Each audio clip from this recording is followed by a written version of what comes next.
Би энэ сургуульд орж ирээд өглөөний дадал маань ихэд өөрчлөгдсөн.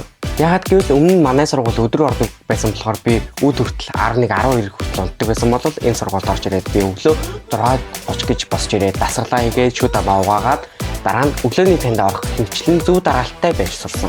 Хотод байхдаа би хичээлээ тараад гадуур тэнээд явчихдаг байсан бол харин сургууль дээрээ ирээд энд өдөржингөө хичээлээ бие даалтаа үзлүүдээ гэрийн дадруу хийгээд цагаа улам үр бүтээлтэйгээр өнгөрүүлж чаддаг болсон. Энд ирээд математик, англи хэл, програм, графикс хичээлүүд ер нь хамгийн их гарсан. Яагаад гэвэл нөгөө манай сургуулийн хамгийн гүнзгий хичээл шүү дээ. Тийм учраас ер нь математикийн гүнзгий хичээл, англиний ингээд нөгөө группээрээ салгаж ордог. Тэгээд график дизайн дээр яг мэргэжлийн график дизайнерууд ирээд бид нэр хичээл заадаг болохоор айгуу тэн дээр ахиц гарсан гэж боддог. За энэ сургуульд орж ирээд би дотор байранд амьдарч өрөөндөө байгаа бас 3 хүний хаяр хэшгийг хамгаалж мөн ариун цэврээ илүү сайн хангаж сурсан.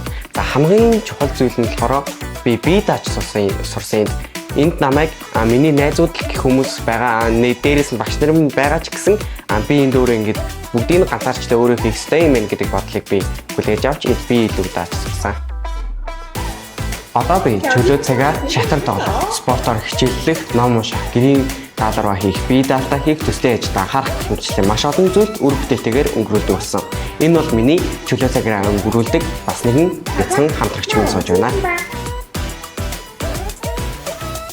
Бус сургуулийг бодох юм бол манай сургуулийн давуу тал нь гадаа цэврээгаа утаагүй мөн ингээд дугуйлын хооронд явах гэж бид нэр хотод маш их цаг алддаг төвчрээнд ордог болол харин энд бидний бүх дугуйлангууд нэг дор ямар ч төвчрээгүй байдаг.